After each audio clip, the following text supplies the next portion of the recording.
Hello बच्चों, आज हम कारक के बारे में पढ़ेंगे। कारक का अर्थ होता है करने वाला, करने वाला। क्रिया का निष्पादक भी हम कह सकते हैं। और कारक की परिभाषा होती है कि वाक्य में प्रयुक्त संज्ञा या सर्वनाम का संबंध है वो वाक्य के अन्य शब्दों से कराया जाता है तो उसे कारक कहते हैं। दूसरे शब्दों में हम दूसरी परिभाषा यह भी दे सकते हैं कि संज्ञा का क्रिया के साथ जो संबंध होता है, सर्वनाम का क्रिया के साथ जो संबंध होता है और उन संबंधों को प्रकट करने वाली व्याकरणिक कोटि का नाम ही बच्चों कारक है। जैसे अपन ने एक वाक्य लिखा, राम खाना खा रहा। जब अपन सिर्फ यह लिख रहे हैं कि खा रहा, राम खाना खा रहा है, अगर सिर्फ अपन इतना ही लिखे कि खा रहा है तो अपने दिमाग में कई प्रश्न आते हैं कि कौन खा रहा है, क्या खा रहा है। तो इस वाक्य में देखो, खा रहा है ये तो बच्चों क्रिया है, राम है ये कर्ता है और खाना है ये कर्म है। अब बच्चों क्रियापद को स्पष्ट करने के लिए देखो, राम का खा रहा है का राम के साथ क्या संबंध है और खा रहा है का खाना के साथ क्या संबंध है। इन संबंधों को जो बताने वाली व्याकरणिक कोटि है वही बच्चों कारक है। अब देखो, खा रहा है का राम के साथ कर्ता का संबंध है और खा रहा है का खाना के साथ कर्म का संबंध है। अब बच्चों कारक के 8 भेद होते हैं और 8 भेदों के अलग अलग विभक्ति चिन्ह होते हैं।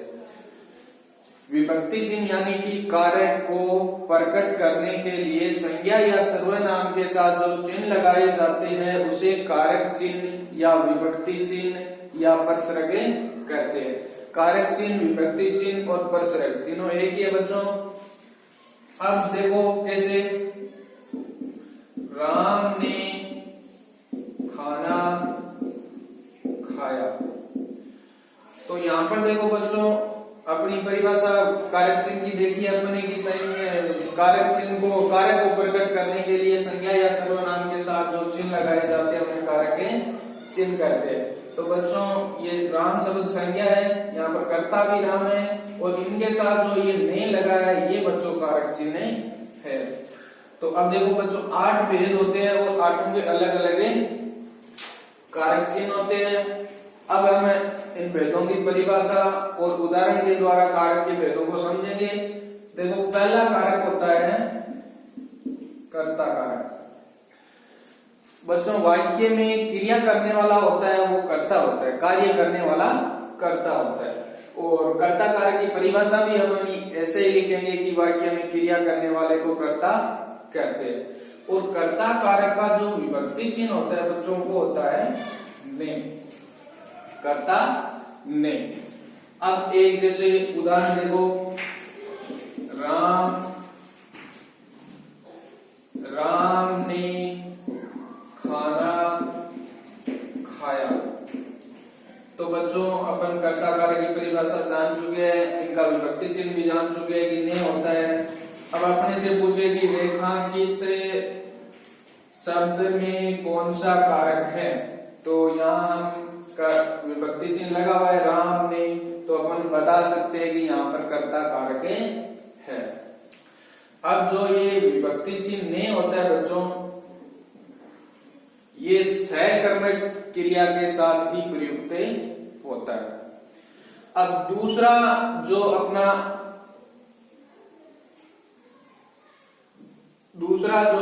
कारक है वो है बच्चों कर्म कारक। कर्म कारक की परिभाषा यह है कि वाक्य में क्रिया का फल है वो किस पर पड़ रहा है उसे कर्म कारक कहते हैं। यानी वाक्य में क्रिया का फल जिस पर पड़ रहा है उसे कर्म कारक कहते हैं। अपने ये सहकर्मक क्रिया भी पढ़ चुके हैं। और कर्म कारक का जो विभक्ति चिन्ह होता है वो होता है बच्चों को। जैसे राम ने रावण को मारा, रावण को मारा।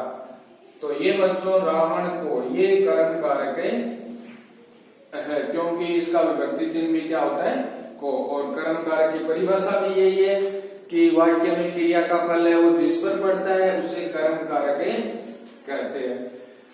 अब तीसरा अपना कारक है करण कारक।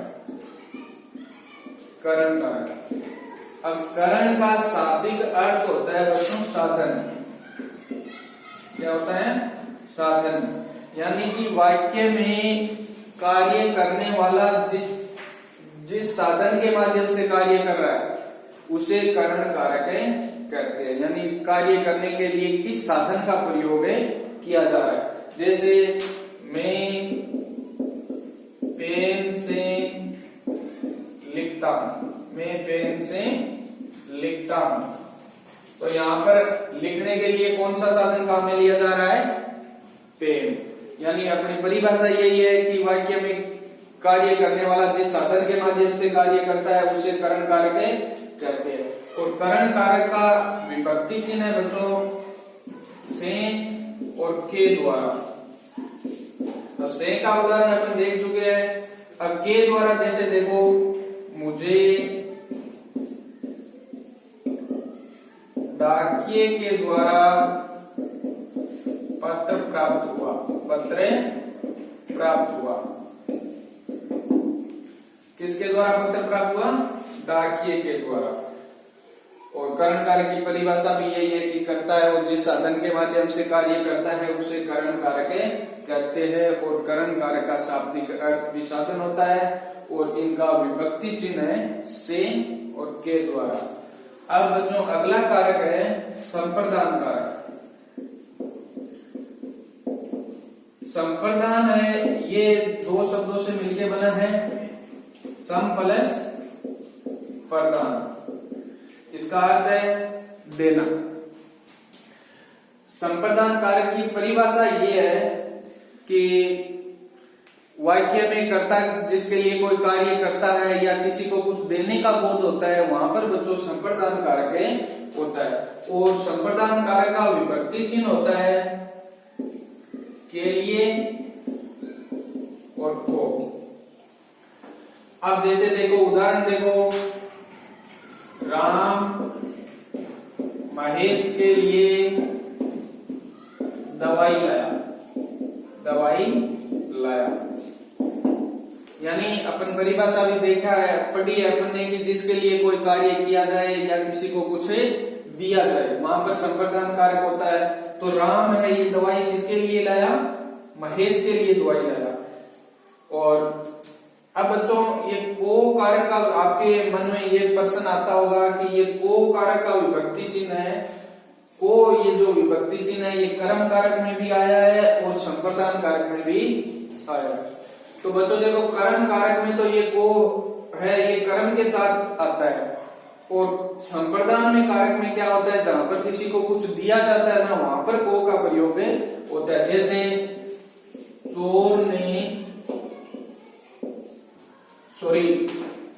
पुलिस ने चोर को दंड दिया, चोर को दंड दिया। यहां पर देखो बच्चों ये को का प्रयोग होता है कि पुलिस ने चोर को दंड दिया।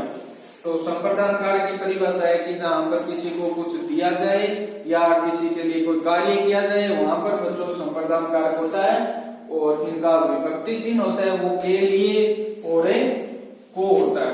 अब अगला कारक है बच्चों अपादान कारक। अपादान, अपादान का अर्थ होता है अलग। यानी वाक्य में प्रयुक्त संज्ञा या सर्वनाम के जिस रूप से अपने को एक व्यक्ति या वस्तु का दूसरे व्यक्ति या वस्तु से अलग होने का बोध होता है ना वहां पर बच्चों अपादान कारक होता है। और अपादान कारक का विभक्ति चिन्ह है से अलग। जैसे पेड़ से पत्ता गिरा। अब बच्चों देखो, पेड़ से पत्ता गिरा, पेड़ से पत्ता गिरेगा तो वो पेड़ से अलग हो रहा है। और अपादान का शाब्दिक अर्थ भी क्या होता है बच्चों? अलग होना। और परिभाषा भी यही है कि संज्ञा या सर्वनाम के जिस रूप से एक व्यक्ति या वस्तु का दूसरे व्यक्ति या वस्तु से जहां पर अलग होने का बोध होता है वहां पर बच्चों अपादान कारक होता है। पेड़ से पत्ता गिरा, वह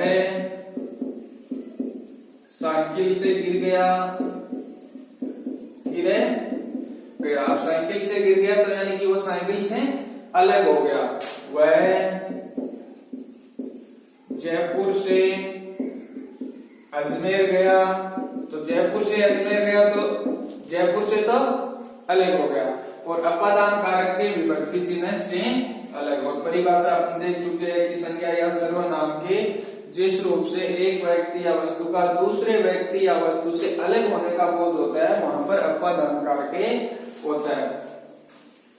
अगला कारक है अधिकरण कारक। अधिकरण कारक। अब बच्चों अधिकरण कारक की परिभाषा ये है कि वाक्य में प्रयुक्त संज्ञा या सर्वनाम से, यानी वाक्य में प्रयुक्त संज्ञा या सर्वनाम के जिस रूप से अपने को क्रिया के आधार का बोध होता है वहां पर बच्चों अधिकरण कारक होता है। यानी अपने को यह पता चलता है कि क्रिया है वो कहां पर हो रही है। और इनका जो विभक्ति चिन्ह है वो है में, पर और पे। में का अर्थ अंदर या भीतर, पर यानी ऊपर। अब इसका उदाहरण देखेंगे, जैसे देखो आकाश में पक्षी उड़ रहे हैं। पक्षी कहां पर उड़ रहे हैं? आकाश में उड़ रहे हैं। पक्षियों के जो द्वारा जो उड़ने की क्रिया है वो कहां पर संपन्न हो रही है? आकाश में संपन्न हो रही है। और अपनी अधिकरण कारक की परिभाषा भी यही है कि वाक्य में प्रयुक्त संज्ञा या सर्वनाम के जिस रूप से क्रिया के आधार का बोध होता है वहां पर अधिकरण कारक होता है। जैसे मेज पर पुस्तक रखी है, मेज पर पुस्तक रखी है, तो पुस्तक कहां पर रखी है? मेज पर। और अधिकरण कारक के विभक्ति चिन्ह हो गए में, पर, पे। परिभाषा हो गई कि वाक्य में प्रयुक्त संज्ञा या सर्वनाम से जिस रूप से क्रिया के आधार का बोध होता है वहां पर बच्चों अधिकरण कारक होता है। अगला कारक है संबंध कारक। संबंध कारक। संबंध कारक की परिभाषा है कि शब्दों के जिस रूप से संज्ञा या सर्वनाम के साथ जो संबंध का बोध होता है वहां पर संबंध कारक होता है। और इनके विभक्ति चिन्ह है का, के, की, रा, रे, री, ना, ने, नी। यानी इनमें संबंधों को बताया जाता है। जैसे राम महेश का भाई है, यहाँ पर विभक्ति चिन्ह लगाए देखो का। राम और महेश के बीच संबंध बता रहा है कि राम और महेश के बीच वो भाई का संबंध है। अजय की पुस्तक गुम हो गई। किसकी पुस्तक गुम हो गई? अजय की। राम दशरथ के पुत्र थे। यानी जहां पर शब्दों के जिस रूप से संज्ञा सर्वनाम के साथ जो संबंध बताते हैं वहां पर संबंध कारक होता है। अब बच्चों अगला कारक है संबोधन कारक। कौन सा कारक है? संबोधन कारक। अब संबोधन कारक में क्या होता है कि किसी को पुकारने, बुलाने या किसी को सावधान किया जाता है वहां पर बच्चों संबोधन कारक होता है। जिन शब्दों से किसी को पुकारने, बुलाने या सावधान के लिए जो शब्द प्रयोग किए जाते हैं वहां पर संबोधन कारक होता है। और संबोधन कारक के जो विभक्ति चिन्ह है हे, अरे, अति। जैसे उदाहरण लिखेंगे, हे ईश्वर यह क्या हो गया?